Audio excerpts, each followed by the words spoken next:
Perjalanan sejarah bangsa Indonesia telah menemukan suatu formulasi yang khas tentang hubungan negara dan agama. Di tengah-tengah tipe negara yang ada di dunia, yaitu negara sekuler, negara ateis, dan negara teokrasi. Para pendiri negara bangsa ini menyadari bahwa kausa materialis negara pendekatan yang bersifat hukum normatif tersebut dilakukan dengan menggunakan bahan hukum. Bahan hukum dalam penelitian ini diklasifikasikan menjadi 3 golongan, yaitu 1. Bahan hukum primer, mengikat secara umum seperti peraturan perundang-undangan dan bahan hukum yang mempunyai kekuatan mengikat bagi pihak-pihak yang berkepentingan seperti konvensi dan dokumen hukum yang berhubungan dengan hubungan negara dengan agama. Tersebut meliputi Undang-Undang Negara Republik Indonesia tahun 1945 dan program legislasi nasional Undang-Undang Nomor 39 tahun 1999 tentang hak asasi manusia. 2.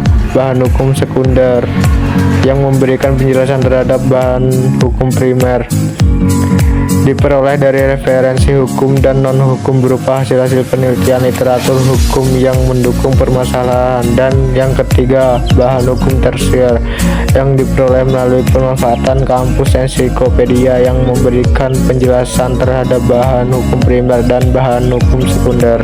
Negara Indonesia nampaknya menentukan pilihan yang khas dan inovatif tentang bentuk negara dalam hubungannya dengan agama.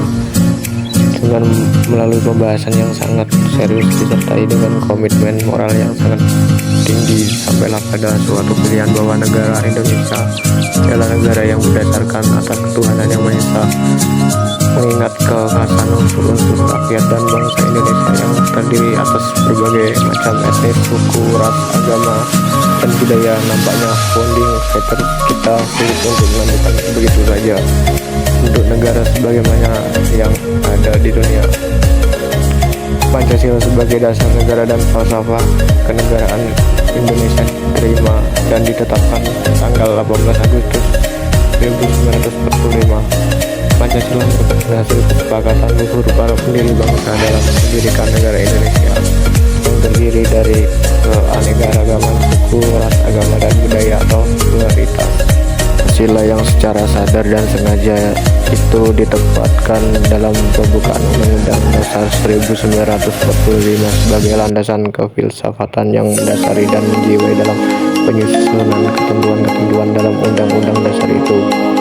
Dengan demikian, maka Pancasila melandasi kebijakan-kebijakan dalam penyelenggaraan bernegara dan berbangsa yang dituangkan dalam politik hukumnya. Sejak berlakunya Undang-Undang Dasar tersebut, maka penyusunan dan pelaksanaan dari sistem tata hukum Indonesia harus dijiwai Pancasila.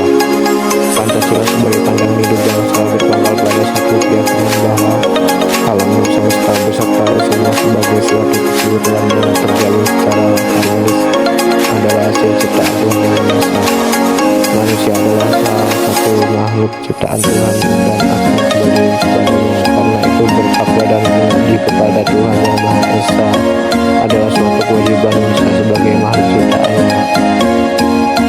Sebagai makhluk ciptaan Tuhan adalah makhluk yang bermasyarakat, artinya manusia memerlukan manusia lainnya untuk hidup bersama dalam memenuhi kebutuhan hidupnya. Dalam kebersamaan itu, manusia dikodratkan memiliki kepribadian yang berbeda. Manusia yang satu dengan yang lainnya.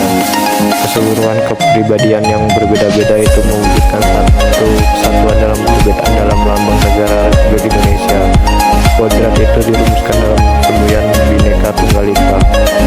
Semboyan tersebut memberikan pedoman bagi manusia dalam bermasyarakat, artinya untuk tetap mempertahankan eksistensinya sebagai masyarakat manusia, maka masyarakat manusia harus mengakui dan menghormati perbedaan yang ada di masyarakat. Penerimaan Pancasila sebagai dasar negara Republik Indonesia menurut Mahfud MD membawa konsekuensi diterima dan berlakunya kaidah-kaidah penuntun bagi pembuatan kebijakan negara, terutama politik hukum nasional.